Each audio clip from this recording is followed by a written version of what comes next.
સ્વાગત છે તમારું અમારા એક નવા વિડીયોમાં। આજે આપણે વાત કરીશું વોટ્સઅપની અંદર ગુજરાતી લખાણ કેવી રીતે લખવું। તો અહીંયા હું મેસેજની અંદર ટાઈપ કરું છું અને ઉપર જોઈ શકો જે સેટિંગનું આઇકન દેખાય છે તેના પર તમારે ક્લિક કરવાનું છે।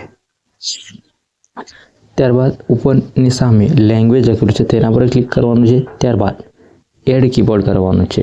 અહીંયા સર્ચ લેંગ્વેજની અંદર તમારે ટાઈપ કરવાનું છે ગુજરાતી। તો અહીં જોઈ શકો છો નીચેની તરફ ગુજરાતી ભારત લખેલું આવ્યું છે તેના પર તમારે ક્લિક કરવાનું છે। ત્યારબાદ તમે અહીં જોઈ શકો છો ઇંગ્લિશ ટુ ગુજરાતી છે અને ગુજરાતી છે, તમે કોઈ પણ સિલેક્ટ કરી શકો છો। હું ABC ગુજરાતી સિલેક્ટ કરું છું। ત્યારબાદ તમારે ડન પર ક્લિક કરીને બેક આવી જવાનું છે।